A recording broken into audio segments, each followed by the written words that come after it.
سیدنا حسین رضی اللہ عنہ کو جو فضیلت، عظمت، عزت، مقام حاصل ہے وہ صحابہ اور اہل بیت میں سے کسی کو بھی حاصل نہیں ہے، اپنے ہوں یا کہ پرائے، مسلم ہوں یا کہ غیر مسلم۔ حضرت حسین رضی اللہ عنہ ایسی ہستی ہے کہ سب کے سب ان کے عقیدت مند ہیں۔ اس کی وجہ کیا ہے؟ پہلے یہ بیان کر کے پھر جو پہلے سوال کیا اس کی طرف آؤں گا کہ سب سے زیادہ عقیدت مند لوگ حضرت حسین کے اپنے برائے، مسلم غیر مسلم سب کے ساتھ۔ اس کی وجہ کیا کہ حضرت حسین رضی اللہ عنہ کی تعلیم و تربیت کے پیچھے 3 بڑے مکتب، 3 بڑے معلم، 3 بڑے مربی، 3 بڑی درسگاہیں ہیں۔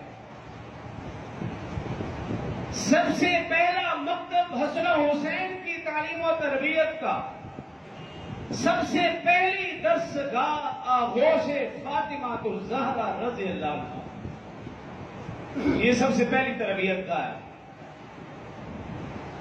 اور ماں بھی وہ جس کے متعلق رسول اللہ صلی اللہ علیہ وسلم نے فرمایا کہ جنتی عورتوں کی سردار ہیں حضرت فاطمہ الزہرا رضی اللہ عنہا۔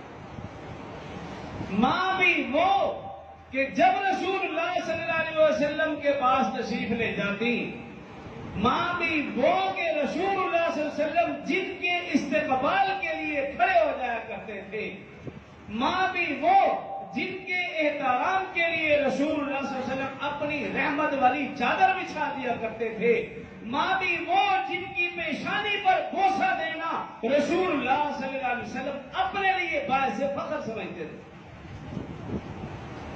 یہ سب سے پہلی تربیت گاہ اور درسگاہ ہے حسن حسین رضی اللہ عنہما کی۔ وہ خاتون جس کے سر سے کبھی دوپٹہ نہیں اترا، وہ خاتون جس کے جسم پر کبھی کسی غیر مرد کی نظر نہیں پڑی، وہ ماں جو فرماتی ہیں کہ میں نے حسن حسین کو کبھی بھی بغیر وضو کے دودھ نہیں پلایا، وہ ماں فرماتی ہے کہ جب میں حسن حسین کو جھولا دیتی تھی تو قرآن کے کئی سپارے تلاوت فرما دیا کرتی تھی، وہ ماں جو جب چکی پیستی تھی قرآن کے کئی سپارے تلاوت فرما دیا کرتی تھی، فرماتی ہے کہ جب میں حسن حسین کو دودھ پلاتی قرآن کی تلاوت فرمایا کرتی تھی۔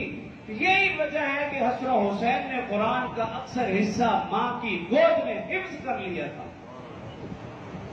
یہ پہلی تربیت کا پہلی درسگاہ ہے حسن حسین رضی اللہ عنہ۔